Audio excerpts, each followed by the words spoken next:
আল্লাহ তাআলা মানুষকে আশরাফুল মাখলুকাত, সৃষ্টির শ্রেষ্ঠ হিসাবে ঘোষণা দিয়েছেন। সুবহানাল্লাহ। মানুষ হচ্ছে সৃষ্টির শ্রেষ্ঠ, সৃষ্টির সেরা, এবং আল্লাহর সকল সৃষ্টির উপরে তাদের মর্যাদা দিয়েছেন কে? এজন্য রব্বুল আলামিন কোরআনুল কারীমের 17 নম্বর সূরা বনী ইসরাঈলের 70 নম্বর আয়াতে বড় সুন্দর করে বললেন, ওয়ালাকাদ কাররামনা বনী আদম ওয়া হামালনাহুম ফিল বাররি ওয়াল বাহরি ওয়া রাযাকনাহুম মিনাত তাইয়্যিবাত وفضلناهم على كثير ممن خلقنا تفضيلا। আল্লাহ তাআলা বলছেন ওয়ালাকাদ কাররামনা বনী আদম, আর অবশ্যই আদম সন্তানদেরকে আমি সর্বাধিক সম্মানিত এবং মর্যাদাবান বানিয়েছি। সুবহানাল্লাহ। এটা মানুষের মর্যাদা। গোটা সৃষ্টির উপরে শ্রেষ্ঠত্বের মর্যাদা মানুষকে দিয়েছেন কে? দুই নাম্বার, মানুষকে আল্লাহ তাআলা তার খলিফা বানিয়েছেন। সুবহানাল্লাহ পড়বেন না? আমরা আল্লাহর কি? খলিফা। আল্লাহ যখন মানুষ সৃষ্টি করার পরামর্শ করছেন, ফেরেশতাদেরকে মানুষ বানানোর কথা বললেন না। আল্লাহ তাআলা বললেন, আমি এই জমিনে, পৃথিবীতে আমি আমার খলিফা প্রেরণ করতে চাই। কোরআনে কারীমের 2 নম্বর সূরাতুল বাকারা এর 30 নম্বর আয়াতে এসেছে, আল্লাহ তাআলা বলছেন, ওয়া ইয ক্বালা রাব্বুকা লিল মালাইকাতি ইন্নী জাইলুন ফিল আরদি খলিফা। আর স্মরণ করো যখন তোমার রব ফেরেশতাদেরকে বলেছিলেন, ইন্নী জাইলুন ফিল আরদি খলিফা, নিশ্চয়ই আমি জমিনে, পৃথিবীতে খলিফা সৃষ্টি করতে যাচ্ছি। কি সৃষ্টি করতে যাচ্ছি? খলিফা। মানুষকে আল্লাহ কি বলেছেন? এখন খলিফা মানে আপনারা কি বুঝেন? কোন দরবারের খেলাফত নেওয়া? মুহাম্মদ ইবনে ইসহাক রাহিমাহুল্লাহ তিনি খলিফা শব্দের ব্যাখ্যা করেছেন, অর্থ করেছেন। তিনি বলছেন, খলিফা শব্দের অর্থ হচ্ছে স্থলাভিষিক্ত হওয়া। অর্থাৎ আল্লাহ ফেরেশতাদেরকে বললেন যে আমি তোমাদের পরিবর্তে পৃথিবীতে আমি এমন একটি জাতি পাঠাচ্ছি যারা বংশ পরম্পরায় একজন আরেকজনের স্থলাভিষিক্ত হবে। আবার তাফসিরে তাবারির ভেতরে ইমাম ইবনে জারির আত-তাবারি রাহিমাহুল্লাহ তিনি এই খলিফা শব্দের আরো চমৎকার ব্যাখ্যা দিয়েছেন। তিনি বলছেন যে খলিফা শব্দের অর্থ হলো, এখানে আল্লাহ খলিফা দ্বারা বুঝিয়েছেন যে আমি এমন কাউকে সৃষ্টি করতে যাচ্ছি যারা পৃথিবীতে গিয়ে আমার আনুগত্য, আমার নির্দেশের বাস্তবায়ন ঘটাবে। সুবহানাল্লাহ। মানুষের কত সম্মান দেখেন। আল্লাহ ফেরেশতাদের সামনে আমাদেরকে বানানোর আগে পরামর্শ করছেন, তখন মানুষ বানাবেন বলেন নাই, সম্মান দিয়ে বলেছেন আমি পৃথিবীতে আমার খলিফা পাঠাতে যাচ্ছি। সুবহানাল্লাহ। নাম্বার 3 নাম্বার, মানুষকে আল্লাহ এত সম্মান দিয়েছেন, নূরের তৈরি ফেরেশতাদেরকে দিয়ে আল্লাহ মাটির বানানো আদমকে সাজদা দিয়ে আল্লাহ তাআলা ফেরেশতাদের চাইতে আদমের মর্যাদা বাড়িয়ে দিয়েছেন। এত সম্মান মানুষের। আমাদের বাবাকে আল্লাহ বানালেন, ফেরেশতাদের সামনে নিয়ে আসলেন, এরপরে আল্লাহ ফেরেশতাদেরকে কি আদেশ দিলেন শুনেন। কোরআনে কারীমের 2 নম্বর সূরাতুল বাকারা এর 34 নম্বর আয়াত আল্লাহ তাআলা বলছেন, ওয়া ইয কুলনা লিল মালাইকাতি ইসজুদু লি আদামা ফাসাজাদু ইল্লা ইবলিস আবা ওয়াস্তাকবারা ওয়া কানা মিনাল কাফিরিন। আল্লাহ তাআলা বলছেন, আর স্মরণ করো যখন আমি ফেরেশতাদেরকে বলেছিলাম তোমরা সবাই আদমকে সাজদা দাও, ইবলিস ছাড়া সবাই আদমকে সাজদা দিয়েছিল। কার আদেশে? ফেরেশতা মানুষকে সাজদা দিয়েছে। ফেরেশতার সম্মান বেশি না মানুষের সম্মান বেশি? মানুষ কত সম্মানিত, মানুষের মর্যাদা আল্লাহ কত দিয়েছেন দেখেন। আল্লাহ পৃথিবীতে হাজার হাজার মাখলুকাত এই পৃথিবীতে আল্লাহ রয়েছে, হাজার হাজার সৃষ্টি। আমরা তো অনেকে বলি 18,000 মাখলুকাত, কিন্তু বিভিন্ন তাফসীর গ্রন্থে এসেছে আল্লাহ তাআলার মাখলুকাতের সংখ্যা অসংখ্য, অগণিত। বিভিন্ন তাফসীরের মধ্যে এসেছে অনেক মুফাসসিরিনে কেরাম, কেউ কেউ বলেছেন 40,000, কেউ বলেছেন 80,000, কেউ বলেছেন জানিও না কত হাজার। হাজার হাজার সৃষ্টি রয়েছে আল্লাহর, অসংখ্য অগণিত সৃষ্টির ভেতরে আল্লাহ বলছেন মানুষের সম্মান আমার কাছে বেশি, তো এই জন্য মানুষের সুরত, আকৃতি, অবয়ব, স্ট্রাকচার সবচেয়ে সুন্দর করে আমি মানুষকে দিয়েছি। সুবহানাল্লাহ। মানুষের মতো এত মায়াবী সুরত, এত অ্যাট্রাকটিভ লুকিং কোন সৃষ্টির ভেতরে আছে? পশু পাখি সুন্দর না মানুষ সুন্দর? সবচাইতে সুন্দর করে মানুষ বানিয়েছেন কে? এজন্য আল্লাহ কোরআনুল কারীমের 95 নম্বর সূরা 3-এর 4 নম্বর আয়াতে বলেছেন, লাকাদ খালাকনাল ইনসানা ফি আহসানি তাকওয়িম। অবশ্যই আমি মানুষকে সবচেয়ে সুন্দরতম অবয়বে সৃষ্টি করেছি। মানুষ কত সুন্দর! পশু পাখি অন্যান্য জীবজন্তুর চোখ সুন্দর না মানুষের চক্ষু সুন্দর? মানুষের কান কত সুন্দর দেখেন, ঠোঁটগুলো কত সুন্দর, নাক কত সুন্দর, হাত পা ভাঁজ করা যায়, 2 পা দিয়ে আমরা সোজা হয়ে দাঁড়াতে পারি, আমরা হাত দিয়ে খাবার খাই। আর মানুষ ছাড়া পৃথিবীর সমস্ত প্রাণী এরা সরাসরি মুখ দিয়ে খায়, অথবা 4 পা 2 পা অথবা 4 পা দিয়ে এরা খায়। কিন্তু মানুষকে আল্লাহ সবচেয়ে সুন্দর সুরত দিয়েছেন, কারণ আল্লাহর কাছে সবচেয়ে সম্মানিত সৃষ্টি হলো মানুষ। সুবহানাল্লাহ। এরপরে নাম্বার 5 নম্বর, মানুষের সম্মান এত বেশি, মানুষ বানিয়েছেন আল্লাহ তার ইবাদতের জন্য, আর মানুষ ছাড়া সব কিছুকে আল্লাহ বানিয়েছেন মানুষের খেদমতের জন্য। সুবহানাল্লাহ পড়বেন না আপনারা? আমাদেরকে আল্লাহ বানিয়েছেন কার গোলামির জন্য?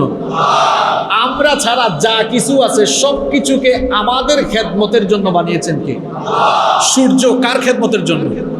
আমাদের জন্য। সূর্য আমাদের জন্য দিয়েছেন যাতে সূর্যের আলোতে আমরা উপকৃত হই। চাঁদ দিয়েছেন আমাদের উপকারের জন্য। বৃষ্টি দিয়েছেন কার খেদমতে? কার কল্যাণে? আলো, বাতাস, পানি, সাগর, নদ নদী, পাহাড়, পর্বত, আল্লাহর সমস্ত সৃষ্টি, আসমান জমিনের সবকিছু আল্লাহ আমাদের কল্যাণে নিয়োজিত করেছেন। সুবহানাল্লাহ। এই কথা রব্বুল আলামিন কোরআনুল কারীমের 31 নম্বর সূরা লুকমানের 20 নম্বর আয়াতে বড় সুন্দর করে বলছেন, আলাম তারাউ আন্নাল্লাহা সাখখারা লাকুম মা ফিস সামাওয়াতি ওয়া মা ফিল আরদি ওয়া আসবাগা আলাইকুম নি'আমাহু যাহিরাতুন ওয়া বাতিনা। আল্লাহ তাআলা বলছেন, তারা কি দেখে না?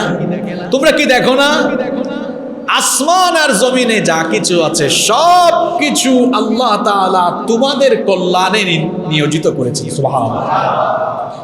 নাম্বার 6 নম্বর, মানুষের সম্মান আল্লাহ কত দিয়েছেন।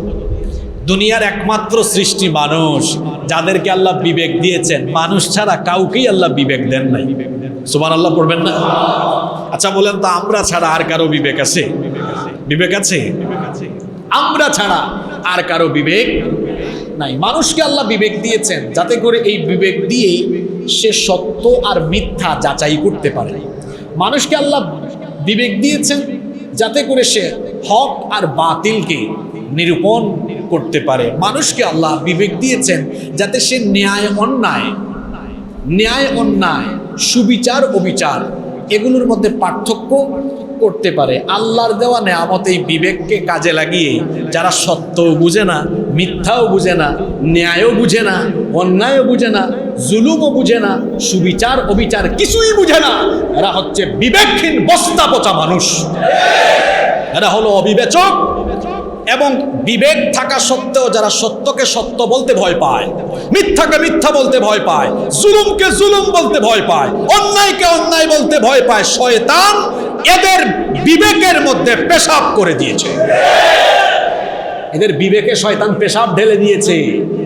এর বিবেক পচে গিয়েছে, এর বিবেক একদম শেষ হয়ে গিয়েছে।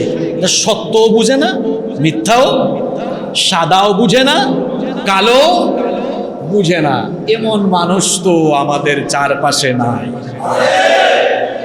ন্যায়ও বুঝে না, অন্যায়ও, সত্যও বুঝে না, মিথ্যাও, হকও বুঝে না, বাতিলও।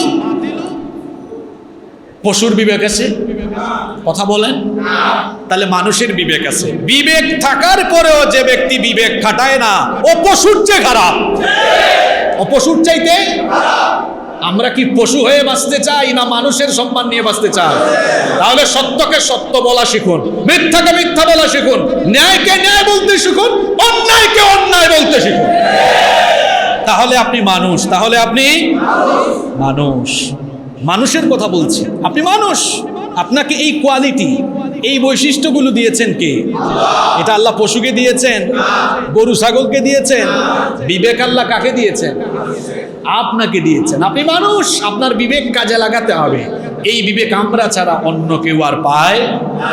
এই বিবেক পাওয়ার পরেও বিবেক বোধ যারা কাজে লাগায় না, যারা তাদের বিবেকের মানদণ্ডে সত্য মিথ্যা, ভালো মন্দের পার্থক্য নির্ণয় করতে পারে না, কিয়ামতে আল্লাহর আদালতে এদেরকে কঠোর শাস্তি এবং জবাবদিহির সম্মুখীন হতে হবে। কথাটা মোল্লার না আল্লাহ? রব্বুল আলামিন কোরআনুল কারীমের 17 নম্বর সূরা, সূরা বনী ইসরাঈলের 36 নম্বর আয়াতে আমাদেরকে সতর্ক করে দিলেন। আল্লাহ তাআলা বললেন, ইন্নাস সামআ ওয়াল বাসারা ওয়াল ফুআদা কুল্লু উলাইকা কানা আনহু মাসউলা। নিশ্চয়ই শ্রবণ শক্তি, দর্শন শক্তি, অন্তঃকরণ এবং কুল্লু প্রত্যেক বিষয় সম্পর্কে, কুল্লু উলাইকা কানা আনহু মাসউলা, প্রত্যেক বিষয় সম্পর্কে জবাবদিহি করতে হবে। কার কাছে? আপনি বিবেক পাইলেন, বিবেক খাটাইলেন না, হ্যাঁ, আপনি দুনিয়াবি স্বার্থে বা মোহে পড়ে আপনার বিবেককে বিক্রি করে দিলেন, বিবেককে শয়তান পেশাব করার সুযোগ দিলেন, বিবেকটাকে পচিয়ে ফেললেন। আল্লাহর আদালতে কি এ ব্যাপারে জবাব দেওয়া লাগবে না? লাগবে কি না? মানুষের বিবেক আছে। বিবেক যখন মরে যায় তখন আর মানুষ থাকে না, ও পশু হয়ে যায়। মাঝে মাঝে দেখি সিএনজির পিছনে একটা কথা লেখা থাকে, এটা কোনো হাদিস না, কিন্তু কথাটা বড় দামি কথা। বিবেক মানুষের সর্বোচ্চ। কি সিএনজিতে এটা থাকে কিনা লেখা? হ্যাঁ, আপনারা দেখছেন কিনা? এটা বলা হয় বিবেক মানুষের সর্বোচ্চ আদালত। কথাটা সত্য, এটা বড় আদালত। এটা কোনো হাদিস না, এটা কোনো কোরআনও না, কিন্তু কথাটা বড় যৌক্তিক এবং বাস্তব। আসলে বিবেক মানুষের বড় আদালত। কোনো সমাজে যখন মানুষের বিবেকে পচন ধরে যায়, ওই সমাজ নষ্ট হয়ে যায়। যখন অবিবেচক মানুষের সংখ্যা বেড়ে যায়, বিবেকহীনের সংখ্যা বেড়ে যায়, ওই সমাজের পতন আরম্ভ হয়ে যায় এবং সেটা ধ্বংসের তলানিতে গিয়ে ঠেকে যায়। আমি মানুষ, আমার বৈশিষ্ট্য আল্লাহ বলছেন, তোমাকে বিবেক দিয়েছি, তুমি ছাড়া কাউকে আমি বিবেক দেই নাই। এটা মানুষের বৈশিষ্ট্য। 7, মানুষকে আল্লাহ কত সম্মান দিয়েছেন। ভাষার জ্ঞান এবং কলমের জ্ঞান আল্লাহ মানুষ ছাড়া আর কাউকেই দেন না। সুবহানাল্লাহ, কি ভাষায় গিয়ে পড়বেন? ভাষার জ্ঞান, কলমের জ্ঞান আমরা ছাড়া অন্য কারো কাছে আছে? আচ্ছা, গরু ছাগলকে কোনোদিন লিখতে দেখেছেন আপনারা? লেখালেখি কার কাজ? শিখিয়েছেন কে? আবার ভাষার জ্ঞান, আমরা যেরকম স্মার্টলি কথা বলতে পারি, এই যোগ্যতা দিয়েছেন কে? কেউ পারে? এই কথাটা আল্লাহ বড় সুন্দর করে সূরা রহমানের মধ্যে বলেছেন। যারা পারেন আমার সঙ্গে পড়েন। আল্লাহ তাআলা বলছেন, আর-রাহমানু আল্লামাল কুরআনা খালাকাল ইনসানা আল্লামাহুল বায়ান। আর-রহমান, তিনি রহমান। আল্লামাল কুরআন, কোরআন শিখিয়েছেন, তিনি কোরআন শিখিয়েছেন। সুবহানাল্লাহ। এখানে আরো একটা পয়েন্ট আমি আজকের আলোচনার সাথে অ্যাড করছি। 14টা বলেছিলাম না, আরো একটা অ্যাড করে দিলাম, আমার খেয়াল আসে না এটা বাসায়। মানুষকে আল্লাহ কোরআন শিখিয়েছেন, কোরআন মানুষের জন্য এসেছে। মানুষ ছাড়া অন্য কারোর জন্য কোরআন এসেছে? মানুষের জন্য কোরআন এসেছে। এরপরে আগে বললাম বিবেকের কথা, যার বিবেক নাই ও মানুষ না, একটা অমানুষ। সে একটা কি? আমার কথা কি রাগ করলেন? বলছিলাম সূরা রহমানে আল্লাহ বলেছেন, রহমান আল্লামাল, তিনি কোরআন শিখিয়েছেন। খলাকাল ইনসান, তিনি মানুষ বানিয়েছেন। বানিয়ে কি করেছেন? ছেড়ে দেন নাই। আল্লামাহুল বায়ান, তাকে বায়ান শিখিয়েছেন, কথা শিখিয়েছেন, ভাষার জ্ঞান দিয়েছেন। সুবহানাল্লাহ। আর কত ভাষা! চট্টগ্রামে আসার পরই মানুষ অবাক হয়ে যায়, কি সুন্দর ভাষা, অবাজি বাহ, হ্যাঁ কেন আসো গম আসনি। আর আমরা সিলেট গেলে দেখবা কিতাব হিসাব বালা আসেননি, ঠিক আছে না? নোয়াখালীতে গেলে কেন আসন, কেন আসেন, তাই না? ওই উত্তরবঙ্গের দিকে গেলে ভাষার আরো ভিন্নতা। বগুড়ার মানুষজন দেখলাম বলে ক্যাঙ্কা আসো বারে। দক্ষিণাঞ্চলে গেলে আরেকটু অন্যরকম, বরিশালে গেলে ভাষার আরেকটু চমৎকার ফ্লেভার পাওয়া যায়। আল্লাহ কোরআনে কারিমে বলছেন, ভাষার এই বৈচিত্র্যতার ভেতরে মানুষের জন্য আমি আল্লাহর অস্তিত্ব অনুধাবনের সুযোগ রয়েছে। সুবহানাল্লাহ। আসেন কলমের কথা। আল্লাহ সূরার আলাক প্রথমে নাজিল করেছেন 5 আয়াত, সেখানে বললেন আল্লাযী আল্লামা বিল কলাম, তিনি সেই সত্তা যিনি কলমের মাধ্যমে, আল্লাযী আল্লামা বিল কলাম, যিনি কলমের মাধ্যমে তোমাদেরকে শিখিয়েছেন। কলমের ব্যবহার শিখিয়েছেন কে? এই মানুষ, তার কত সম্মান, তার ভাষা জ্ঞান আছে, তার কলমের জ্ঞান আছে। এখন তার এই ভাষা জ্ঞান আর কলমের জ্ঞানকে সে বিবেক দিয়ে কাজে লাগাবে। ভাষা আছে বলেই মুখ দিয়ে যা মন চায় তা বের করে ফেলিয়েন। এটাকে বিবেক কাজে লাগিয়ে ভাষার জ্ঞান ব্যবহার করতে হবে। আপনি যদি বিবেক কাজে লাগিয়ে মুখের ভাষা বের করতে না পারেন, মাঝে মাঝে মুখের ভাষার কারণে যুদ্ধ লেগে যায়। তরবারির ক্ষমতা বেশি না মুখের ক্ষমতা বেশি? জি, তরবারি দিয়ে কয়জন মানুষকে সাইজ করবেন? 1-2 জন। আর মুখ যদি ঠিক থাকে, ইন্না মিনাল বায়ানি লাসিহরা, কিছু কিছু কথায় জাদু আছে। একজন কথা বলে লক্ষ লক্ষ মানুষ চুপ হয়ে যায়। বক্তৃতার জাদু আছে না নাই? আপনি একটা লাঠি দিয়ে 1 লক্ষ মানুষ সাইজ করতে পারবেন? মাঝে মাঝে আমরা বিভিন্ন প্রোগ্রাম আদিতে গেলে অনেক সময় নিরাপত্তার দায়িত্ব পালনকারী বা প্রশাসনের ভাইরা অবাক হয় যে হুজুর আপনারা আসার আগে খুব বিশৃঙ্খলা ছিল, বসা মাত্রই সব শেষ। বললাম এটাই হচ্ছে কোরআন সুন্নাহর জাদুকরী সৌন্দর্য। কোরআন সুন্নাহর কথা শুরু হলেই মানুষ মন্ত্রমুগ্ধের মতো চুপচাপ শুনতে থাকে। সুবহানাল্লাহ। এটা হচ্ছে কোরআন সুন্নাহর সৌন্দর্য, এটা দ্য বিউটি অফ ইসলাম, এটা ইসলামের সৌন্দর্য। তো বলছিলাম ভাষার জ্ঞান, কলমের জ্ঞান আল্লাহ শুধুমাত্র দিয়েছেন কাকে? মানুষকে। এখন এই ভাষা আর কলমের জ্ঞান এটা কাজে লাগাইতে হবে কি দিয়া? বিবেক দিয়া যদি কাজে না লাগান বিপদ আছে।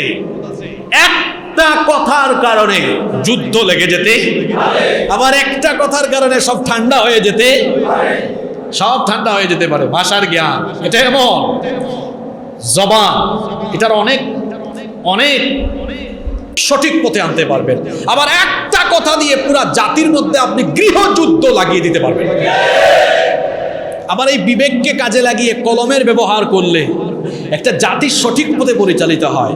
আবার অবিবেচক হয়ে যখন এই কলমের অসৎ ব্যবহার আরম্ভ হয়, তখন একটা জাতি বিনষ্টের পথে চলে যায়। তাহলে ভাষা আর কলমের ব্যবহার করতে হবে কি দিয়ে? জোরে বলেন। মানুষ ছাড়া কারো বিবেক আছে? তাহলে এখানে একটা পয়েন্ট অ্যাড করে রাখি। মুখের ভাষা পাইছে বলে ঠট ঠট ঠট ঠট করে বলে, আর হাতে কলম নিয়েছে বলে যা মন চাই লিখে। বিবেক কাজে লাগিয়ে যারা ভাষা আর কলমের জ্ঞানকে সঠিকভাবে কাজে লাগায় না, এরা মানুষ নামের অমানুষ। মানুষ নামের। এরপরে আসুন মানুষের কত সম্মান। আপনারা কি রাগ করছেন নাকি আমার কথা? আমরাও আছি বড় বিপদে। মাঝে মাঝে যখন আমরা সঠিক লাইনে কথা বলতে যাই, কিছু কিছু মানুষ আছে ওই কথাকে ওই লাইন থেকে টাইনা নামাইয়া তার নিজের ঘাড়ের উপরে জোর করে নিয়ে ফেলে। এমন মানুষ আছে না নাই? আমি ছিলাম ঢাকার লাইনে, সে জোর করে লাইন চুতো করে নিয়ে গেছে কক্সবাজারের লাইনে। বুঝতেছেন তো কথা? আমরা বিপদে আছি, আমরা খুব বিপদে আছি। আমাদের কথা যেমন এ ধরনের ক্যামেরায় রেকর্ড হয়, আমরা জানি ফেরেশতা দুই কাঁধে আছে, কিরামান কাতিবিন দুইজন, আর অদেখা কিরামান কাতিবি যে আরো যে আশেপাশে আছে, এটা আমরা বুঝি। এই অদেখা কিরামান কাতিবিনরা এরা কিন্তু মারাত্মক। এরা কথার লাইনকে কথা থেকে বের করে তার নিজের কান্দের উপরে জোর করে নিয়ে যায়। এরকম আছে না নাই? আমি বলি আমার ভাষায় এরা অদেখা কিরামান কাতিবিন, অদেখা কিরামান কাতিবিন। ওরা কিছুটা তলে তলে মিসকা শয়তান, বুঝেন তো আপনারা? তলে তলে শয়তানি করে, তলে তলে যে শয়তানি করে। আমাদের সিলেটে এটাকে বলে মিসকা শয়তান, আপনাদের চট্টগ্রামে এটাকে কি বলে? হ্যাঁ, ও বাজি, আপনাদের ভাষা খুব দারুণ। মিনমিন্না শয়তান না? এরকম মিনমিন্না শয়তান তো আমাদের আশেপাশে খুব একটা নাই। আছে মানে এই মিনমিন্না শয়তানগুলো চিনাও যায় না। মাথার মধ্যে টুপি, সুন্দর পাঞ্জাবি, ভালো আতর, আবার হাতের মধ্যে তসবিও দেখা যায়। কি বলেন? অথচ তলে তলে আস্ত একটা মিনমিন্না শয়তান, আস্ত একটা মিসকা শয়তান। এরকম মিসকা শয়তান থেকে, মিনমিন্না শয়তান থেকে আল্লাহ তাআলা সমস্ত মুসলমানদেরকে হেফাজত করেন।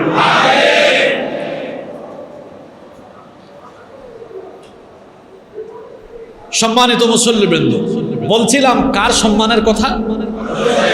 জোরে বলেন। মানুষের সম্মান। মানুষকে আল্লাহ এত সম্মান দিয়েছেন। 8 নম্বর পয়েন্ট বলছি, পৃথিবীতে আল্লাহর একমাত্র সৃষ্টি মানুষ। আমি আবারও বলছি কথাটা, পৃথিবীতে আল্লাহর একমাত্র সৃষ্টি মানুষ, যাদেরকে আল্লাহ তাআলা পূর্ণাঙ্গ স্বাধীনতা দান করেছেন। সুবহানাল্লাহ কইতে ইচ্ছে করে না আপনাদের? আসেন উদাহরণ দিয়ে বুঝাই। মানুষ ছাড়া কোন সৃষ্টির স্বাধীনতা আছে? সূর্য কি চাইলে পশ্চিম দিকে উঠতে পারবে? তাহলে তার স্বাধীনতা আছে? সে কার আদেশের অধীন? চন্দ্র কি চাইলে নিজের ইচ্ছায় দিনের বেলা দুপুর 12টায় উঠতে পারবে? গাছের পাতা আল্লাহর হুকুম ছাড়া নিজে নিজে নড়াচড়া করতে পারবে? সাগরের জোয়ার ভাটা আল্লাহর হুকুম ছাড়া হবে? বাতাস আল্লাহর হুকুম ছাড়া নিজে নিজে প্রবাহমান হতে পারবে? তাহলে যে উদাহরণগুলো দিলাম, বলেন তো আসমান জমিনে যা দেখি না আমরা ছাড়া, মানুষ ছাড়া যারা আছে সবাই আল্লাহর আইন মানতে বাধ্য কি বাধ্য না? তাওআন আও কারহান।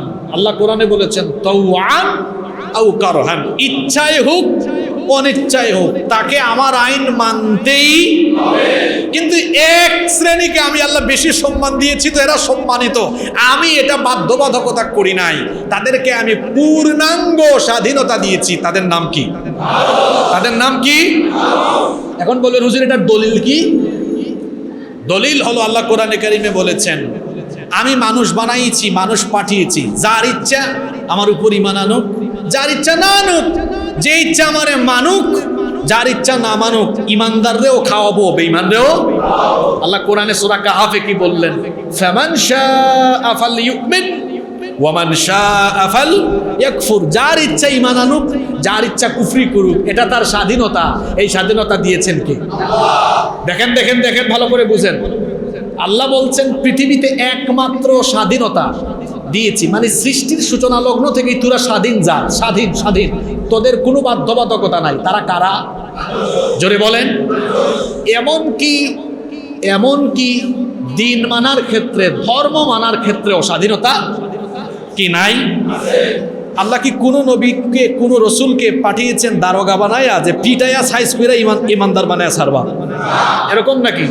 আল্লাহ বলেছেন ফাযাক্কির, উপদেশ দেন। ইন্নামা আনতা মুযাক্কির, আপনি উপদেশদাতা ছাড়া কিছুই না। লাস্তা আলাইহিম বিমুসাইতির, আপনি বল প্রয়োগকারী নন। বল প্রয়োগ করে জোর করে মানুষকে ঈমানের পথে আনবেন, দাওয়াত দিবেন, ইচ্ছা হইলে আসবে, না ইচ্ছা হলে। আল্লাহ স্বাধীনতা দিয়েছেন, নবী রাসূলরাও মানুষকে স্বাধীনতা। শুধুমাত্র মানুষের স্বাধীনতার ক্ষেত্রে এক শ্রেণীর মানুষ অন্তরায়, এরা হচ্ছে ফেরাউন আর নমরুদি জাত। ফেরাউনের আমলে মানুষের কোনো স্বাধীনতা নাকি ভুল বললাম? নমরুদের আমলে মানুষের কোনো স্বাধীনতা। তাহলে যদি কোনো সমাজে মানুষের স্বাধীনতা না থাকে, কথা বলার স্বাধীনতা, মত প্রকাশের স্বাধীনতা, যদি কোনো সমাজে মানুষ নিজের ইচ্ছায় কথা বলতে না পারে, যদি কোনো সমাজে মানুষ নিজের ইচ্ছায় চলতে না পারে, বুঝতে হবে সেই সমাজে ফেরাউনি দুঃশাসন আর স্বৈরাচারী শাসন চলছে। মানুষকে আল্লাহ স্বাধীনতা দিয়েছেন সৃষ্টিগতভাবে। আমরা স্বাধীন জাত না পরাধীন জাত? জোরে বলেন। এই স্বাধীনতা দিয়েছেন কে?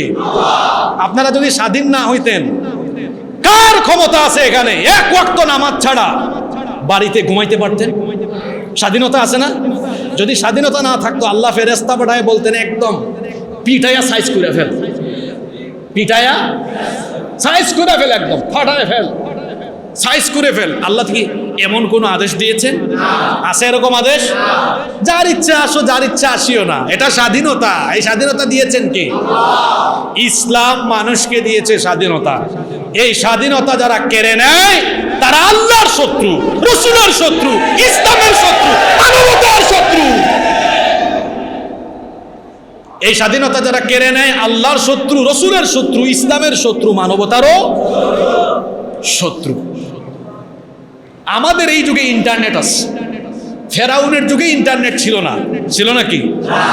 ফেরাউনের যুগে ইন্টারনেট ছিল থাকলে ফেরাউন যে কামটা করছে, আমি ফেরাউনের ইতিহাস পড়েছি, ফেরাউনের আলোচনাও আমার আছে লম্বা, ঘন্টার পর ঘন্টা। অন্তত ফেরাউন নিয়ে ইউটিউব চ্যানেল ঘাটলে দেখা যাবে আমি হাসিবুর রহমান শুধু ফেরাউন নিয়ে অন্তত 20-30 ঘন্টার আলোচনা পাওয়া যাবে শুধু ফেরাউনের ব্যাপারে।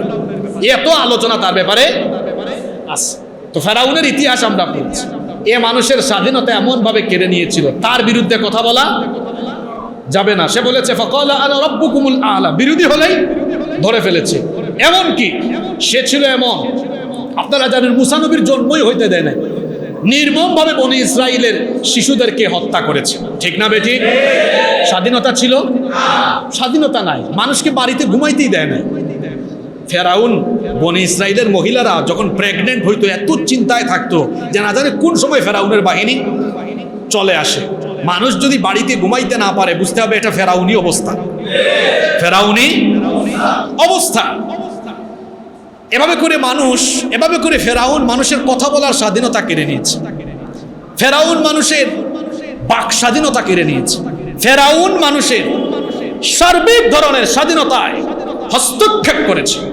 ফেরাউন মানুষের স্বাধীনতা যেভাবে হস্তক্ষেপ করে ফেরাউন হয়েছে, ঠিক একইভাবে পৃথিবীতে দুনিয়ায় যদি আল্লাহর দেওয়া স্বাধীনতা, আল্লাহর দেওয়া মানুষকে এই স্বাধীনতায় হস্তক্ষেপ ঘটায়, তারা হবে ইতিহাসের ধিক্কৃত ফেরাউন।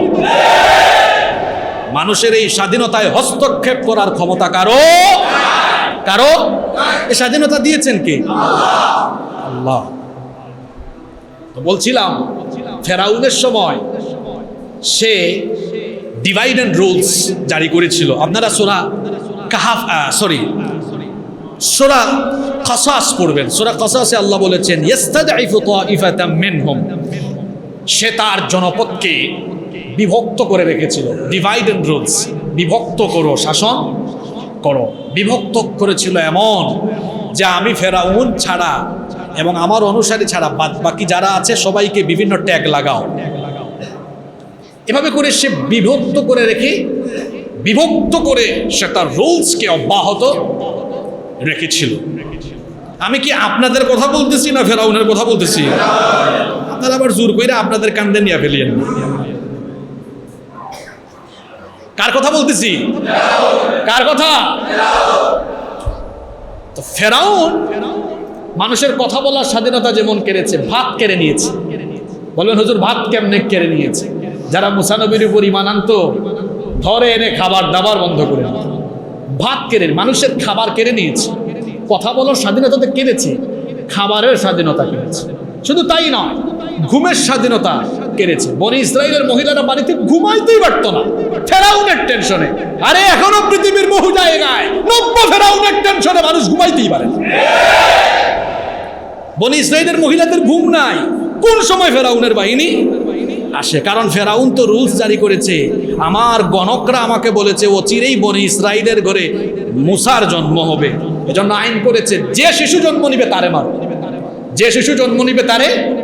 দলিল আছে না, ইউকাত্তিলুনা আবনাআকুম ওয়া ইস্তাহইয়ুনা নিসাআহুম, ধরে ধরে বনি ইসরাইলের শিশুদেরকে হত্যা করত। তো এইভাবে খাবারের স্বাধীনতা, ঘুমের স্বাধীনতা, কথা বলার স্বাধীনতা সব কিছু কেড়ে নিয়েছে। ভাগ্য ভালো ওই যুগের মানুষ ইন্টারনেট চালায় নাই, নইলে ফেরাউন ইন্টারনেটের স্বাধীনতাও কেড়ে নিত। বুঝতে পেরেছেন কথা? ফেরাউনের যুগে ইন্টারনেট ছিল না, তো থাকলে ওইটার উপরে হস্তক্ষেপ করতো, বলতো আমি ফেরাউনের নীতিতে না আসলে ওইটার উপরও আমি চাপ মেরা ধরবো। এই জন্য আল্লাহ তাআলা যে জিনিসটা করেছেন, আল্লাহ প্রয়োজনীয় সব জিনিস তার নিজের কাছে রেখেছেন, পৃথিবীর মানুষকে দেন নাই। সূর্য মানুষকে আল্লাহ দিয়েছেন। যদি আল্লাহ সূর্য মানুষের হাতে দিতেন, ফেরাউন কামটা কি করতে জানেন? বলতে বলে ইসরায়েলের লোকেরা আমি ফেরাউনের নীতিতে না আসলে তোদেরকে সূর্যের আলো আর দিব না, চাঁদের আলো দিব, পানি দিব না, আগুন দিব না, বাতাস দিব। আল্লাহ ভালো করেই জানেন মানুষকে সম্মান দিলে কি হবে। মানুষ মাঝে মাঝে বিবেককে কাজে না লাগাইয়া অবিবেচক হয়ে স্বার্থপর হয়, মানুষ বিবেক কাজে না লাগাইয়া শয়তানের ফান্দে পড়ে মাঝে মাঝে স্বৈরাচার হয়। এজন্য আমি আমার সৃষ্টির গুরুত্বপূর্ণ বিষয়গুলো আমি আমার কাছে রেখেছি, যেমন সূর্য, চন্দ্র, আলো, বাতাস, পানি। আল্লাহ এগুলো রেখেছেন যাতে করে সৃষ্টির ভারসাম্য ব্যবস্থাপনা ঠিক থাকে। যদি আল্লাহ এগুলো মানুষের হাতে দিয়ে দিতেন, তাহলে ওই ফেরাউন আর নমরুদরা এবং ফেরাউন নমরুদীয় স্টাইলে, অথবা ফেরাউন এবং নমরুদীয় স্বভাব যাদের ভেতরে আছে, এরা মানুষের স্বাধীনতা যেটা আল্লাহ দিয়েছেন ওইটা কেড়ে নেওয়ার পাশাপাশি ওইগুলো কায়দা নিত। আপনি কি রাগ করলেন? আমি স্বাধীনতার কথা বলেছি। মানুষকে স্বাধীনতা দিয়েছেন কে? মানুষকে স্বাধীনতা দিয়েছেন কে? নাম্বার 9 নাম্বার, মানুষকে আল্লাহ এত সম্মান দিয়েছেন, মানুষের যে একটা প্রাণ আছে, এটা জীবন আছে, এই জীবনকে আল্লাহ তাআলা মহামূল্যবান করেছেন। এবং আল্লাহ বলেছেন মানুষের জানের হেফাজত, মানুষের জানের মালিকও আমি, মরণের মালিকও। সুবহানাল্লাহ পড়বেন না? এরপর এই জানের উপরে যেন আঘাত না আসে। আমি আপনি মানুষ, আমাদের সবার একটা জান আছে না? আমরা তো আল্লাহর দামি সৃষ্টি, আমরা আল্লাহর দামি সৃষ্টি। তো আমরা আল্লাহর দামি সৃষ্টি যেহেতু, আমাদের প্রোটেকশনের, নিরাপত্তার ব্যবস্থা করার দরকার আছে না নাই? এই নিরাপত্তার ব্যবস্থা কে করে দিচ্ছেন? আল্লাহ বলছেন আমার সম্মানিত সৃষ্টি এই মানুষ, তার প্রাণের, তার জীবনের মূল্য আছে। এজন্য আল্লাহ বলছেন এই জীবনের, এই জানের, এই প্রাণের যেন নিরাপত্তা থাকে। এজন্য আল্লাহ তাআলা বললেন এই জানের উপরে কেউ আঘাত করো না, এই প্রাণের উপরে আঘাত করো না। যদি কেউ করে ফেলে সমাজে যেন এগুলো না ছড়ায়। আল্লাহ আমাদের প্রিয় নবী মুহাম্মদুর রাসূলুল্লাহ সাল্লাল্লাহু আলাইহি ওয়াসাল্লামের মাধ্যমে আল্লাহ পৃথিবীর মানুষদেরকে আইন দিলেন, বিধান দিলেন, শোনো যদি কেউ অন্যায়ভাবে আমার সে সম্মানিত সৃষ্টি মানুষের প্রাণ কেড়ে নেয়, তাহলে মানুষের জীবনের সেফটি, নিরাপত্তার জন্য সমাজে তোমরা কিসাসের বিধান কার্যকর করো। কিসের বিধান? কিসাস মানে হত্যার বদলে হত্যা। এটা ছিল মুহাম্মদুর রাসূলুল্লাহ সাল্লাল্লাহু আলাইহি ওয়াসাল্লামের মদিনা শাসনের এগুলো ছিল তার আইনঙ্গনের রীতিনীতি। সমাজে যেন খুন খারাপি না হয়, নির্বিচারে যেন মানুষ হত্যা না হয়, যেন বিচার হতো কোরআন দিয়ে। অনেক সময় দেখা যায় একজন মানুষ নিজে খুন করে ফেলেছে, এলাকার মানুষ জানে, সচক্ষে দেখেছে, কিন্তু এরপরেও দেখা যায় উপরের বলটল খাটাইয়া বাইরইয়া চলে আসে। এরকম আমরা দেখি কি দেখি না? তাহলে বোঝা যায় প্রকাশ্যে কোনো মানুষের প্রাণ কেড়ে নেওয়ার পরেও কেউ যদি বিচারের আওতায় এনে শাস্তিটা না পায়, এটাকে আমরা সুবিচার বলবো না অবিচার বলবো? অবিচার বলবো। এটা যেন না হয়। এটা দেখলে বলেন তো, একজন লোক যদি কোনো মানুষকে মেরে ফেলে, আল্লাহর শ্রেষ্ঠ সৃষ্টি মানুষকে মেরে ফেলে, আর সে যদি বাইরে যায়, তাহলে তারে দেখে কি অন্যান্য খুনিদের খুন করার প্রতি আগ্রহ বাড়বে না কমবে? এজন্য আল্লাহ নিয়ম দিলেন, ও নবী, হত্যার বিচার হবে যদি প্রমাণ হয়। সে যদি হত্যাকারী হয় তাকেও বিচারের আওতায় এনে কি করো। আল্লাহ বললেন ওয়ালাকুম ফিল কিসাসি হায়াতুন ইয়া উলিল আলবাব, হে জ্ঞানী লোকেরা, কিসাসের এই বিধানকে তোমরা মানবতা বিবর্জিত মনে করো না, এখানে তোমাদের জন্য কল্যাণ রয়েছে। আমি চ্যালেঞ্জ করে বলছি, যদি একজন খুনের বিচার কোরআনের এই আয়াত দিয়ে করা হয়, একজন খুনিকে চিহ্নিত করার পরে যদি সকল মানুষের সামনে এই হত্যাকারীকে কোরআনের এই আয়াত অনুযায়ী তাকে মৃত্যুদণ্ড দেওয়া হয়, সমাজের যতগুলা খুনি আছে সব তারের মতো সোজা হয়ে যাবে। কোরআনের বিচার থাকলে সুবিচার কায়েম, ইনসাফ কায়েম। আল্লাহ বলছেন আমার মূল্যবান সৃষ্টি, মূল্যবান নয় মহামূল্যবান সৃষ্টি মানুষ, তার প্রাণের জানের হেফাজতের জন্য আমি আবার বিশেষ আইনও দিয়েছি। সুবহানাল্লাহ পড়বেন না? এরপরে আসুন 10 নাম্বার, মানুষের সম্মান এত বেশি, এই মানুষের জীবনের মূল্য আল্লাহর কাছে, তার ঘর, আল্লাহর ঘর আছে না, আল্লাহর ঘরের নামটা কি জোরে বলেন? বাইতুল্লাহ, আমরা এটাকে কাবা শরীফও বলে থাকি। পৃথিবীর প্রথম নির্মিত ঘর কোনটা? হ্যাঁ, কোনটা? না, মসজিদে আকসা নয়, বাইতুল্লাহ নির্মাণের 40 বছর পরে মসজিদে আকসা হয়েছে। পৃথিবীর প্রথম নির্মিত ঘর কোনটা? দলিল আছে না কোরআনে? কোথায় আছে? আল্লাহ বলছেন ইন্না আউওয়ালা বাইতিন মুদিআ লিন-নাসি লাল্লাযী বিবাক্কাতা মুবারাকান ওয়া হুদাল লিল আলামিন। সুবহানাল্লাহ। নিশ্চয়ই মানুষের জন্য সর্বপ্রথম যে ঘর নির্মাণ হয়েছে তা পবিত্র নগরী মক্কায় অবস্থিত। সুবহানাল্লাহ। ওই ঘরের নাম হলো আল্লাহর ঘর, বাইতুল্লাহ, কাবা শরীফ। দেখেন, যে প্রসঙ্গ নিয়ে আসছিলাম, আমাদের সম্মান এত বেশি, আল্লাহর কাছে আমাদের সম্মান এত বেশি। আল্লাহ বলছেন পৃথিবীর প্রথম ঘরটাই আমার ঘর। তোমার মতো মানুষের জীবনের মূল্য আমি আল্লাহর কাছে আমার ঘর কাবা শরীফের চেয়ে বেশি।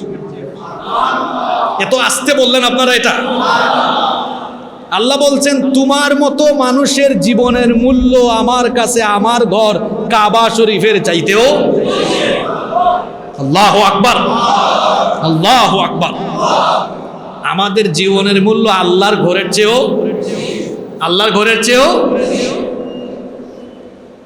এটা কালভার্ট, একটা ব্রিজ, এটা কি মানুষের জীবনের চাইতে বেশি দামি?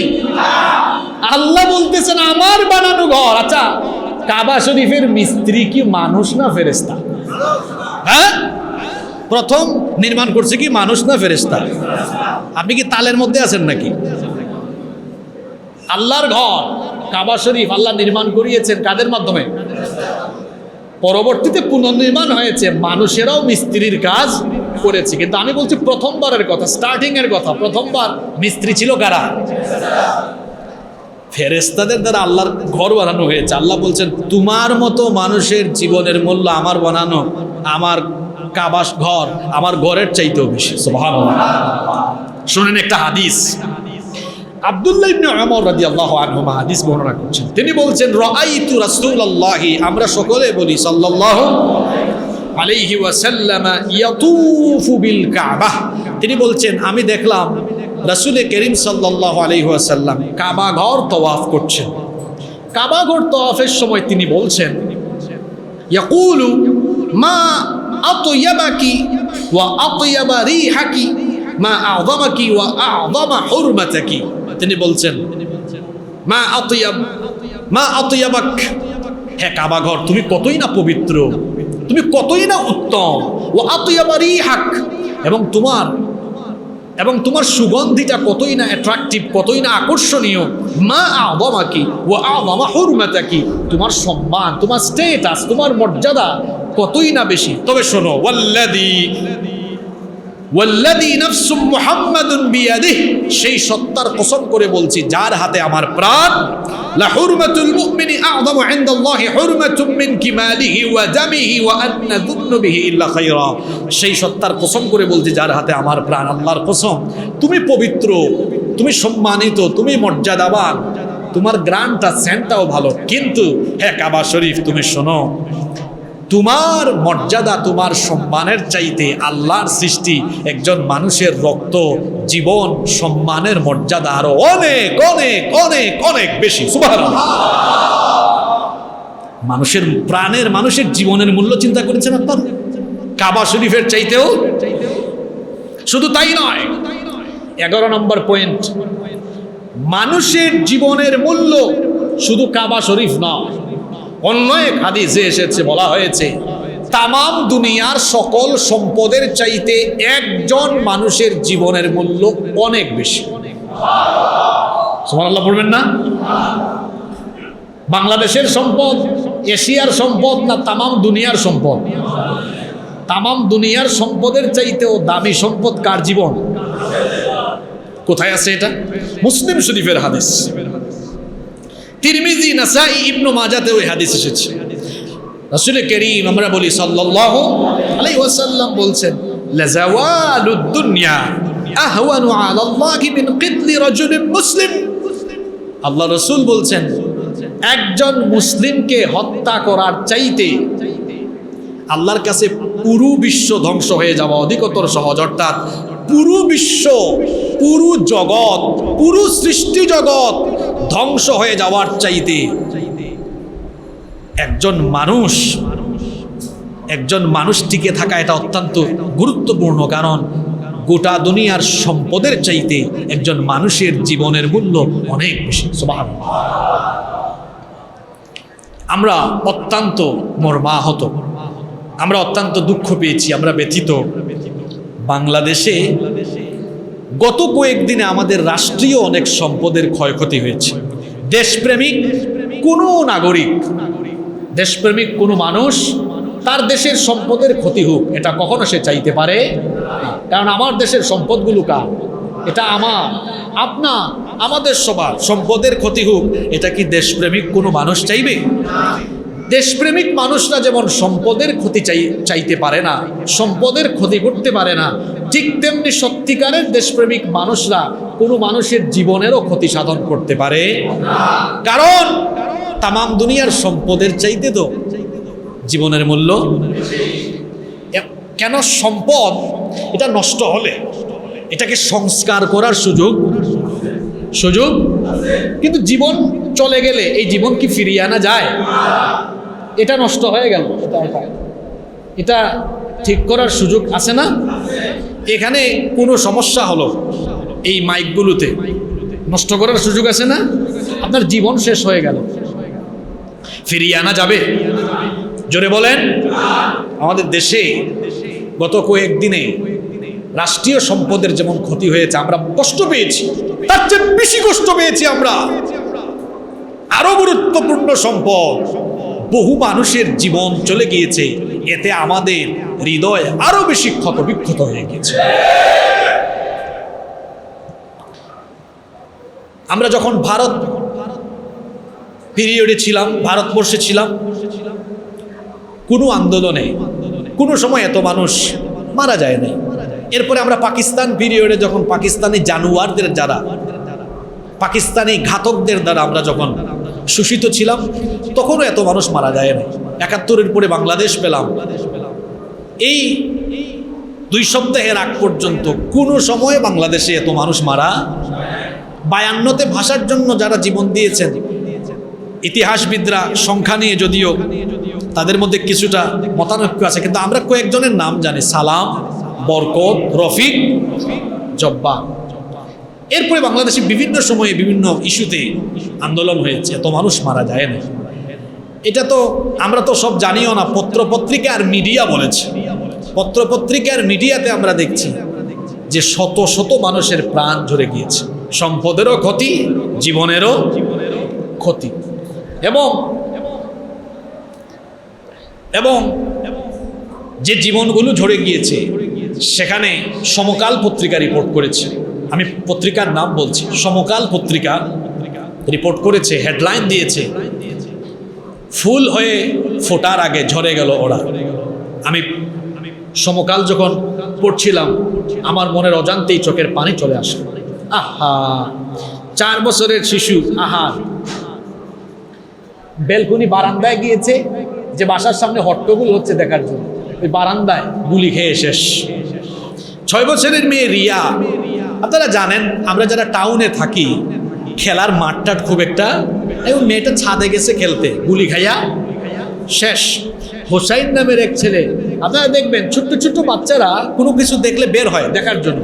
এই ছেলেটা বের হয়েছে, দেখি তো কি হয়, বাড়ি থেকে বের হয়েছে, গুলি খাইয়া শেষ। এটা সমকাল পত্রিকার রিপোর্টের কথা বলছি আমি। এরপরে সামির নামে এক ছেলে তার বাসার জানালা বন্ধ করতে যাইয়া গুলি খাইয়া শেষ। মুবারক নামের 13 বছরের ছেলে, 14 বছরের তাহমিদ, 16 বছরের ইফাত, 16 বছরের নাইমা। এরা সবাই কি যুবক, বুড়া না শিশু কিশোর? জোরে বলেন। এরা কি সন্ত্রাসী, জঙ্গি? জোরে বলেন। জঙ্গি, খুনি, ইয়াবাখুর, গাঁজাখুর, দেশদ্রোহী? মারা গেল। এটা কি আমার কথা না পত্রিকার কথা? আমি পত্রিকা যখন পড়ছিলাম, আরেকটি পত্রিকা বিভিন্ন গণমাধ্যম এবং মেইন স্ট্রিমের মিডিয়াগুলোতে এগুলো দেখানো হয়েছে, আপনারা দেখেছেন। রাজারবাগ পুলিশ লাইন্সের পুলিশ কর্মকর্তা একজন ময়নাল হোসেন, তার 17 বছরের ছেলে মারা গিয়েছে, একজন পুলিশ। তিনি 4 ছেলের ঝাঁঝরা বুক দেখে তার ঊর্ধ্বতন কর্মকর্তাকে ফোন করে বলেছেন, স্যার একটা মানুষকে মারতে কয়টা গুলি লাগে? আমি কি কথাগুলো আমার বলতেছি না পত্রিকার কথা বলতেছি? আমি পত্রিকার নামও কিন্তু বলতেছি। একজন পুলিশ কর্মকর্তা এই কথাগুলো বলছেন। এই যে শিশু কিশোর বা অনেক মানুষ, নিরীহ মানুষ মারা গেল, আমাদের দেশের সম্পদের ক্ষতি হয়েছে, তেমনি মানুষের জানেরও ক্ষতি হয়েছে। এটা কি আমরা কেউ চাই? আমরা কি কেউ চাই? আমরা দেশের ক্ষতি চাই না, দেশের কোনো সম্পদের ক্ষতি চাই না, দেশের কোনো মানুষের ক্ষতিও আমরা চাই। এজন্য আমরা বলবো এই পরিবেশকে স্বাভাবিক করুন, শান্ত করুন, শান্ত করুন। যে মায়ের বুক খালি হয় সেই মা জানে। ওই পুলিশ ভাই ময়নাল হোসেন ভাই, তিনি বুঝতেছেন তার ছেলে হারানোর ব্যথা, ঠিক না? আমরা এটা কেউ চাই না যে কোনো মায়ের বুক খালি হোক, কোনো বাবার বুক খালি হোক। আমার সম্মানিত প্রশাসনের ভাইদেরকে আমি দরদ নিয়ে, ভালোবাসা নিয়ে বলতে চাই, আমার ভাইয়েরা, অপরাধীদেরকে শাস্তি দিতে পারেন, এতে দেশের মানুষের কোনো আপত্তি। এই যে আমি যাদের নামগুলো বললাম, পত্রিকার রেফারেন্স দিয়ে বললাম, এরা কি অপরাধী? জোরে বলেন অপরাধী? আরো অনেক নিরীহ মানুষ আছে, এই মানুষগুলো গুলি খায় কেন? গুলি কি এত সস্তা হয়ে গেল? এত সস্তা? আমার সম্মানিত ভাইদেরকে বলছি, আপনার গায়ের ইউনিফর্মটা তো এদেশের মানুষের জনগণের ট্যাক্সের পয়সায় কিনা। আপনার বেতন হচ্ছে, রেশন হচ্ছে, ভাতা হচ্ছে, সব এদেশের মানুষের পয়সায়। আপনি যে গুলিটা ছুড়ে দেন ঠাস করে, এটাও মানুষের পয়সার কেনা, মানুষের পয়সায় কেনা গুলিটা। ওই মানুষের বুকেই ছুড়ে দিতে, চালায় দিতে আপনার দিল কি কাঁপে না? আমি তো বলছিলাম একটু আগে, মানুষ, আপনিও মানুষ, আমিও মানুষ। আমাদের প্রথম পরিচয় আমরা কি? আমাদেরকে আল্লাহ বিবেক দিয়েছেন না? এই বিবেক নামক আদালতে কি আপনার বিবেকে কি আসেন আমি করছিটা কি? আমি এই মানুষগুলোর পয়সায় আমি বেতন খাই, এই মানুষগুলোর পয়সায় আমি চলি, এই মানুষগুলোর বুকের উপরে কেমনে আমি চালাই? আপনার বিবেককে আপনি প্রশ্ন করুন ভাই, বিবেককে প্রশ্ন করুন, বিবেককে প্রশ্ন করুন। আর কিছু বলার নাই আমার, আপনি বিবেককে প্রশ্ন করুন। এদেশের মানুষের পয়সা দিয়ে আপনার বেতন হচ্ছে, এদেশের মানুষের পয়সায় আপনার পরিবার চলছে। কিভাবে মুখ দেখাবেন পরিবারে? কিভাবে মুখ দেখাবেন সমাজে? আমার ভাইদেরকে আমি অনুরোধ করছি, আপনাদের দায়িত্ব হলো মানুষের জান হেফাজতে, জান কেড়ে নেওয়ার নয়। নিজেদের দায়িত্ব আপনারা পালন করুন, আপনাদের দায়িত্ব আপনারা পালন করুন। অপরাধীকে শাস্তি দেন, আইনের ভিত্তিতে শাস্তি দেন, এতে কারো কোনো অসুবিধা নাই। নিরপরাধ মানুষের প্রাণ কেন ঝরবে? এই মানুষের প্রাণ, আচ্ছা আপনি আমি কেউ চাইলে রোবট বানাইতে পারবো, রোবট বানাইতে পারবো, জান দিতে পারবো? জান দিতে পারবো? জান দিতে পারবো? ও আমার ভাইয়েরা, ও আমার সম্মানিত ভাইয়েরা, এরা তো আমাদের ছেলে মেয়ে, এরা আমাদের ভাই বোন, এরা ছাত্র, মাত্র কলেজে বিশ্ববিদ্যালয়ে পড়ে। এদেরকে আমি ছাত্র মনে করি, এরা তো আগামীর বাংলাদেশ। শিক্ষা যদি জাতির মেরুদণ্ড হয় তো এরা তো হলো একটা জাতির হৃৎপিণ্ড। হৃৎপিণ্ডকে শেষ করে দিলে তো মেরুদণ্ড কখনো সোজা হতে পারবে না। এরা আমাদের সন্তান, এরা আমাদের ভাই, এরা আমাদের বোন। এদের সাথে এমনটা করবেন না। আপনি ন্যায়ের পথে থাকুন। আমার মনে পড়ে গেল বাংলাদেশের স্বাধীনতার মহানায়ক মরহুম বঙ্গবন্ধু শেখ মুজিবুর রহমান সাহেবের কথা। তিনি তার একটা বক্তৃতায় বলেছিলেন, ইউটিউবে আছে, তোমরা ন্যায়ের পথে থাকো, সত্য পথে চলো। শুনছেন কিনা বক্তব্যটা আপনারা? হ্যাঁ, তোমরা ন্যায়ের পথে চলো, সত্য পথে চলো।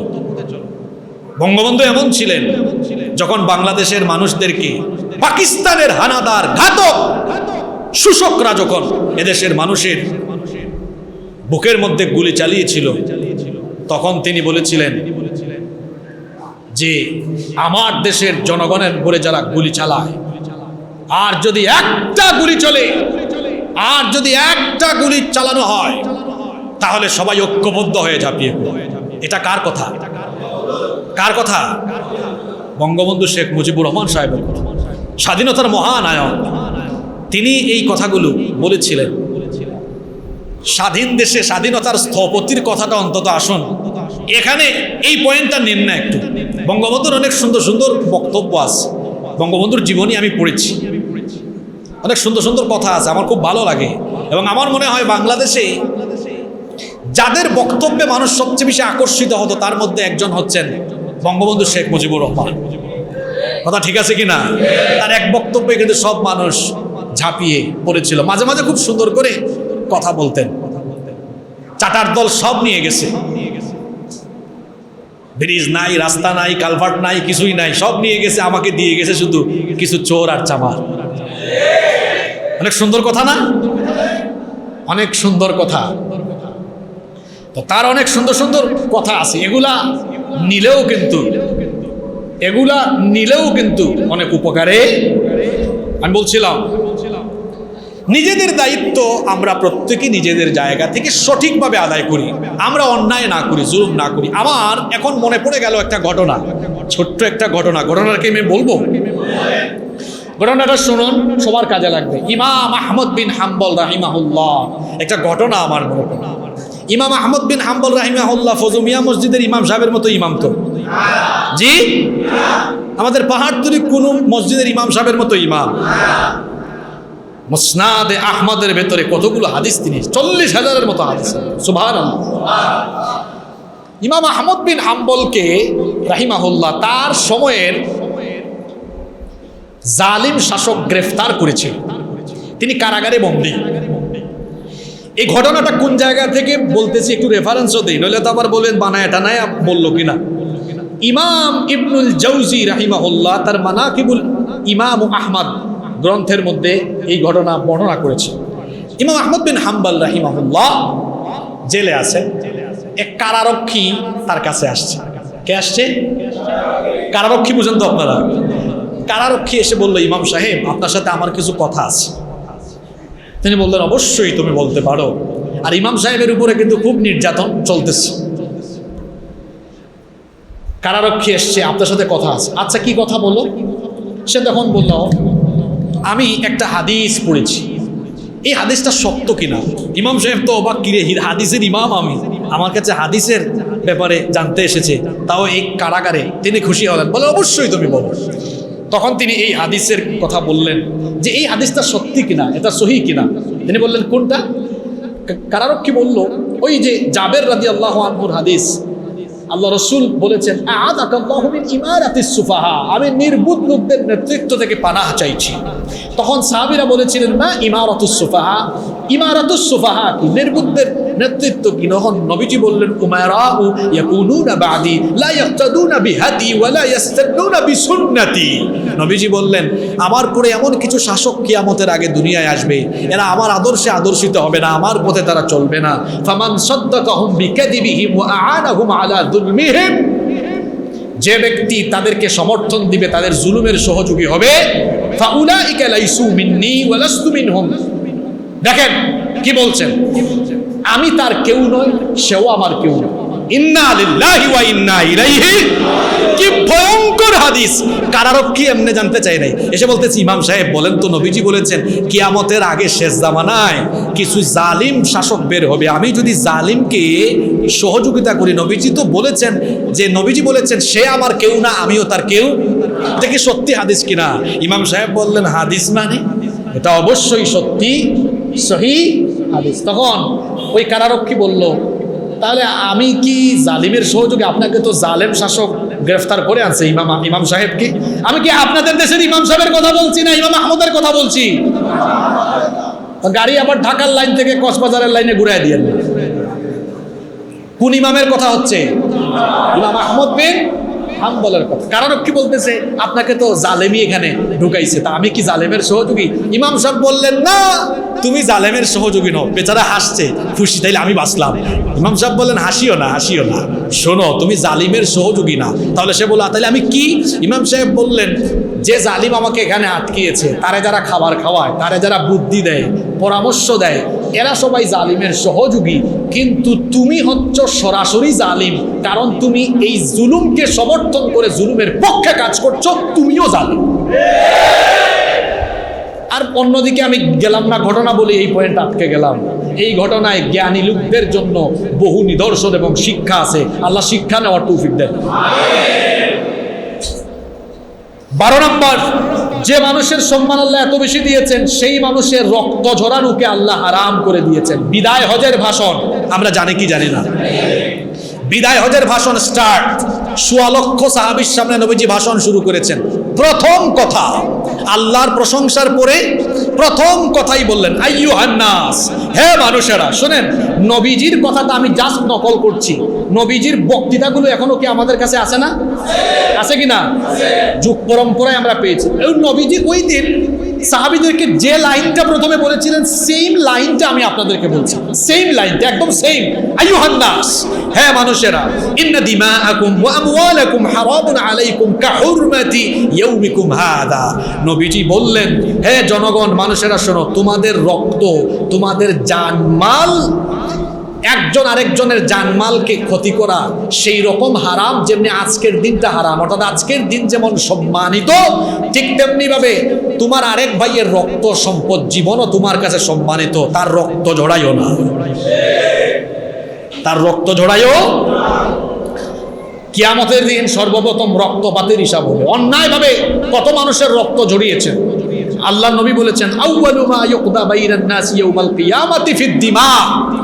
কিয়ামতের দিন সর্বপ্রথম অন্যায় রক্তপাতের হিসাব হবে, অন্যায় রক্তপাতের বিচার হবে। সুতরাং মানুষকে আল্লাহ সম্মান দিয়েছেন, এই মানুষের রক্ত, আমরা কেউ যেন মানুষের রক্ত না জড়াই, কেউ যেন মানুষকে কষ্ট না দেই, কারণ এই মানুষকে আল্লাহ সৃষ্টির সকল কিছুর উপরে সম্মানিত করেছেন। সুবহানাল্লাহ। এরপরে 13 নম্বর পয়েন্ট, যে মানুষকে আল্লাহ এত সম্মান দিয়েছেন, সেই মানুষের প্রাণ কেড়ে নেওয়া, অন্যায়ভাবে তাকে হত্যা করাও আল্লাহ হারাম করে দিয়েছেন। সুবহানাল্লাহ। আল্লাহ তাআলা বলছেন কোরআনুল কারীমের 5 নম্বর সূরা, সূরা মাইদা এর 32 নম্বর আয়াতে আল্লাহ তাআলা বলছেন, মান ক্বাতালা নাফসান বিগাইরি নাফসিন আও ফাসাদিন ফিল আরদি ফাকান্নামা ক্বাতালান নাসা জামিআ। যে ব্যক্তি অন্যায়ভাবে একজন মানুষ হত্যা করে, সে যেন সারা দুনিয়ার সকল মানুষকে হত্যা করে। চিন্তা করেন, একজন মানুষের জীবনের মূল্য আল্লাহর কাছে কত বেশি। তিরমিজি শরীফের 1398 নম্বর হাদিস, আল্লাহর নবী বলেছেন যে যদি আসমান জমিনের সবাই মিলে একজন মানুষ হত্যা করে, মাত্র একজন মানুষ, একজন মানুষের হত্যা করার পরিণতি, শাস্তি হিসাবে আমি আল্লাহ আসমান জমিনের সবাইকে এর জন্য শাস্তি দিব, কারণ আমার কাছে একজন মানুষ হলেও তার জীবনের মূল্য অনেক। 14 এবং সর্বশেষ পয়েন্ট হচ্ছে, যে মানুষকে আল্লাহ গোটা সৃষ্টির মধ্যে সম্মান দিয়েছেন, সেই মানুষের উপরে কোনোভাবেই জুলুম করা যাবে না। এই আদেশটা মুল্লার না আল্লাহ? আল্লাহ তাআলা বলেছেন ইত্তাকুয যুলম ফাইন্নায যুলমা যুলুমাতুন ইয়াউমাল কিয়ামা, তোমরা জুলুম থেকে বেঁচে থাকো, কারণ জুলুমের পরিণতি অন্ধকার। কিয়ামতের দিন জালেম ডানে বামে সামনে পিছনে শুধু অন্ধকার দেখবে, অন্ধকার ছাড়া আর কিছুই দেখবে। যে মানুষকে আল্লাহ এত সম্মান দিয়েছেন, সেই মানুষের উপর আল্লাহ জুলুম করতে নিষেধ করেছেন। এবং সেই মানুষ যদি মজলুম হয়, আল্লাহর আদেশ হচ্ছে, রসুলের আদেশ হচ্ছে, সেই মজলুমের পক্ষে দাঁড়াও, মজলুমকে সাহায্য করো। নবীজি বলেছেন উনসুর আখাকা যালিমান আও মাজলুমা, তোমার ভাইকে সাহায্য করো যদি সে জালিম হয় বা মাজলুম হয়। সাহাবীরা বললেন নবীজো, মাজলুমকে তো আমরা সাহায্য করব ঠিক আছে, কিন্তু কাইফা নানসুরুহু যালিমা, জালিমকে আবার সাহায্য করে কেমনে? নবীজি তখন বললেন জালিমকে সাহায্য করবা কেমনে? শোনো, যদি কোনো জালিম দেখো তাহলে তাহজুজুহু আও তামনাউহু মিনাজ যুলম, তাকে জুলুম থেকে বিরত রাখো, সে যেন জুলুম করতে না পারে। প্রয়োজনে বুঝাও যে ভাই জুলুমটা করিও না। বুঝানোর পরে দেখা গেছে এটা বিবেক বস্তা পচা, তখন অন্যায়ের প্রতিবাদ কিভাবে আপনি করবেন, জুলুমের প্রতিবাদ কেমনে করবেন? নবীজি 3টা তরিকা শিখাইছেন। কয়টা তরিকা? আপনাদেরকে হাদিসটা শোনাই। মান রাআ মিনকুম মুনকারান, যে ব্যক্তি অন্যায় দেখবে, ফালিয়ুগাইয়িরহু বিয়াদিহি, শক্তি থাকলে, সাহস সুযোগ থাকলে হাত দিয়ে সেটার প্রতিহত করবে। এরপরে ফাইল্লাম ইয়াস্তাতি', যদি এটার সামর্থ্য তার না থাকে, বিলিসানিহি, তার জবান দিয়ে, বক্তৃতা দিয়ে এটার বিরুদ্ধে সে কথা বলবে। আর ওয়া ইল্লাম ইয়াস্তাতি', এটারও যদি সামর্থ্য নাই, তবে কলবি, অন্তর দিয়ে ঘৃণা করবে। ওয়াযালিকা আদআফুল ঈমান, এটা হলো ঈমানের সবচেয়ে নিম্নের স্তর। আমাদের দেশে এটার অপব্যাখ্যা হয় বেশি, যে অন্তর দিয়ে আমি ঘৃণা করলাম, চুপচাপ বসে রইলাম। কিন্তু মুহাদ্দিসিনদের ব্যাখ্যা হলো যে অর্থাৎ আপনি নিজে নিজে প্ল্যান করা, পরিকল্পনা করা, যে কিভাবে জুলুম থেকে একটি সুন্দর সমাজের দিকে আসা যায়, এরকম প্ল্যান পরিকল্পনা করা। আমরা কখনোই কোনো অশান্তি, জুলুম কিংবা সন্ত্রাস কিংবা জঙ্গিবাদী কার্যক্রমকে সমর্থন করি। ইসলাম জঙ্গিবাদের বিরুদ্ধে, ইসলাম সন্ত্রাসের বিরুদ্ধে। সন্ত্রাসী কর্মকাণ্ড, জঙ্গিবাদী কর্মকাণ্ডকে ইসলাম সম্পূর্ণ হারাম করে দিয়েছে। যারা সন্ত্রাসের পক্ষে, জঙ্গিবাদের পক্ষে, তাদের সাথে আমাদের কোনো সম্পর্ক নাই। আমরা সন্ত্রাসের বিরুদ্ধে, জঙ্গিবাদের বিরুদ্ধে, তবে আমরা সত্যের পক্ষে, ন্যায়ের পক্ষে, ইনসাফের পক্ষে, সুবিচারের পক্ষে। আল্লাহ তাআলা বলেছেন মজলুমকে সাহায্য করো, মজলুমকে নিজের জায়গা থেকে যেভাবে পারো সাহায্য করো। যে ব্যক্তি মজলুমকে সাহায্য করে না, জালিমের জুলুমে চুপচাপ থাকে, নীরব থাকে, অন্যায় দেখে চুপচাপ থাকে, আল্লাহ রসুল বলেছেন সেও জালিম, সেও একজন জালিম। আমরা যেন কেউ জালিম না হয়। আমরা মানুষ, আমাদের যে বৈশিষ্ট্য বা সম্মান আল্লাহ দিয়েছেন, সেই সম্মান, বৈশিষ্ট্য, মর্যাদা, স্বকীয়তা বজায় রেখে আমরা যেন সত্য পথে, সুন্দর পথে, সঠিক পথে পরিচালিত হতে পারি। আল্লাহ আমাদের সবাইকে সেই তৌফিক দান করেন। আসসালামু আলাইকুম ওয়া রাহমাতুল্লাহি ওয়া বারাকাতুহু।